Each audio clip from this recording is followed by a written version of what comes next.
पाकिस्तान का सबसे बड़ा स्कैंडल वो ये है जो 190 मिलियन पाउंड का एक ऐसा खलंडरा मुल्क पे आ गया या लाया गया जिसने पाकिस्तान का ये जिसको मुल्क का कुछ पता ही नहीं है। कुछ ऐसी तकलीफें होती जिसका इजाला नहीं होता, जो जख्म कभी भरते नहीं है। इल्जाम हम पे लगाते हो कि बेटे से तनख्वाह नहीं ली, हमारे ऊपर तो ये चार्जेस हैं जिसके लिए जेलों में भी डाला गया।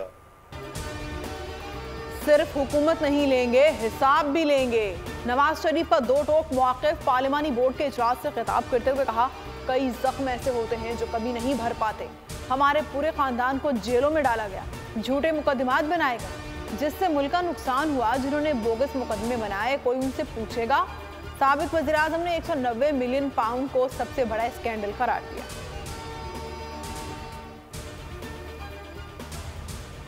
IPP और नून लीग में सीट एडजस्टमेंट पर इत्तेफाक। शहबाज तरीन मुलाकात की अंदरूनी कहानी सामने आ गई।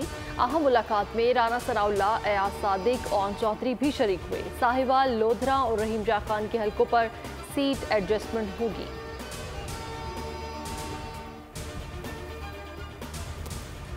कोई इनकार कर ही नहीं सकता कि ये एक मुकम्मल फ्रॉड थे। ये पाकिस्तान तहरीक इंसाफ के वर्करों से धोखा हुआ है। पाकिस्तान तहरीक इंसाफ के जो वर्कर हैं उनसे ये उनका बुनियादी आईनी कानूनी हक छीना गया है कि वो अपनी मर्जी से अपनी लीडरशिप का इंतखाब कर सके।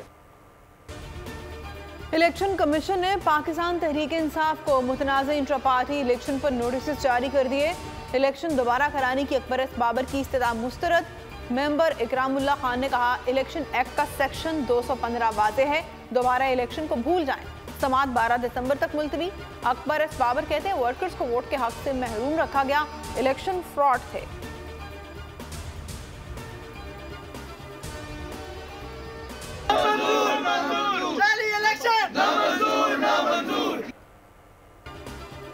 तहरीक इंसाफ के इंट्रा पार्टी इलेक्शन के खिलाफ इलेक्शन कमीशन के बाहर मुजाहरा। जाली इंतखाबात नामंजूर के नारे।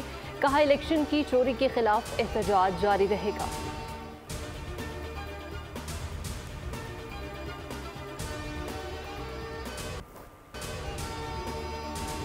$190 मिलियन पाउंड रेफरेंस के शरीक मुल्ज़मान को इश्तहारी करार देने की कार्रवाई शुरू। एहतसाब अदालत के हुक्म पर 6 शरीक मुल्ज़मान के इश्तहार चस्पा कर दिए गए। जुल्फी बुखारी, फरद शहजादी, शहजाद अकबर और जियाउल मुस्तफ़ा मुल्ज़मान में शामिल।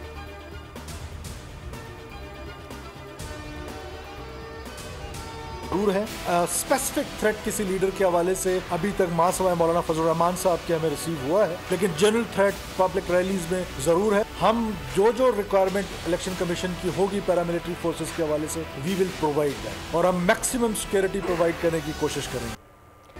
मौलाना फजल रहमान की जान को खतरा है। वज़ीर दाखिला सरफराज बुगटी ने खतरे की घंटी बजा दी। कहा, सिक्योरिटी से मुतालिक इलेक्शन कमीशन की तमाम ज़रूरियात पूरी करेंगे। गैर मुल्की पाकिस्तान की सियासी सरगर्मियों में हिस्सा नहीं ले सकते।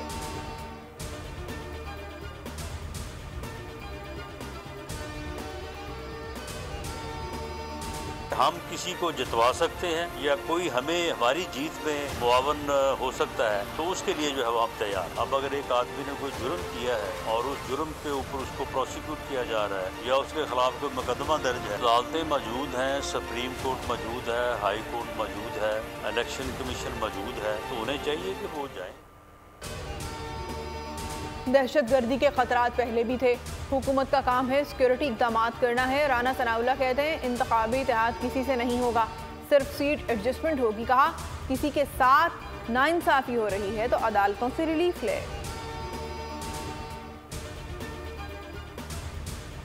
PTI रहनुमा शौकत तरीन का सियासत छोड़ने का ऐलान। पार्टी की रुकनियत और सैनेट की नशरियत से भी दस्तबरदार हो गए। साबिक वज़ीर ख़जाना ने पार्टी की क़यादत को अपने फैसले से आगाह कर दिया।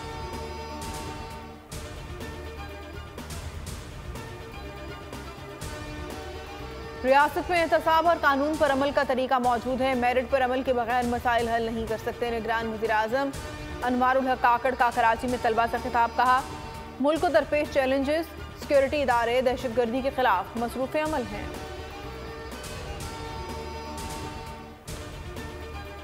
नवाज लीग एक ही पेज पे हैं और एक ही बात कर रहे हैं कि 2023-24 में लाडला नहीं चलेगा।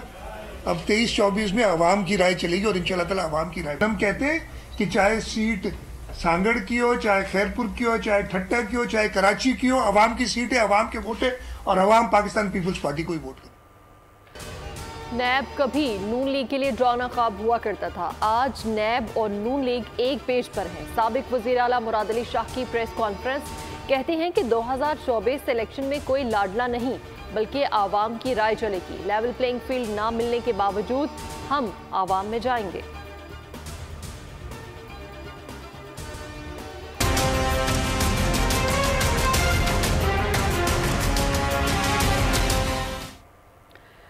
पाकिस्तान स्टॉक मार्केट में तारीख की बुलंद सतह पर 100 इंडेक्स 66,000 की नफ्सियाती हद अबूर कर गया। कारोबारी हफ्ते के आखिरी रोज मार्केट 1505 पॉइंट्स इजाफे के बाद 66,223 पॉइंट्स की सतह पर बंद हुई।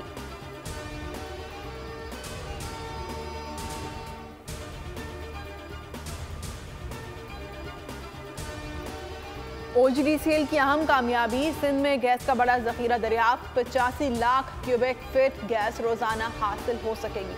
कुएं से 360 बैरल यौमिया खाम तेल भी मिलेगा।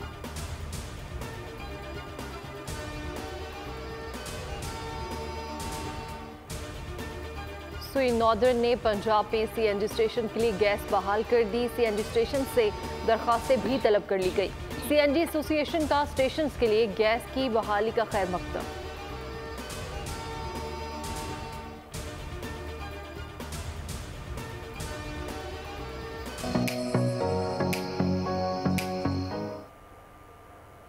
सिविल जज के घर में तशद्दुद का निशाना बनने वाली बच्ची रिजवाना जिंदगी की जानिब लौट आई।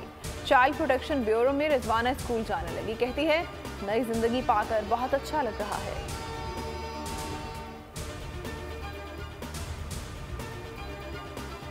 कराची में स्ट्रीट क्रिमिनल्स ने 7,425 शहरियों पर असलहा तान कर लूट मार की, मालो असबाब से महरूम किया और शहर के गली मोहल्लों में रूपोश हो गए। तफ्तीश के नाम पर कानून नाफिज करने वाले सिर्फ कागज ही काला कर सके, काली करतूत करने वाले शिकंजे में ना आ सके।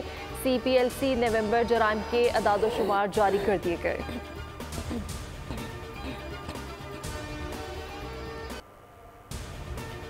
लाहौर में डाकू सरेआम दंदनाने लगे। 24 घंटों के दौरान जुराइम की 442 वारदातें, 28 घरों से लाखों रुपए मालियत का सामान लूट लिया गया। असलहे के जोर पर मुख्तलिफ मुकामात से 38 अफराद से नकदी और मोबाइल फोन छीन लिए गए।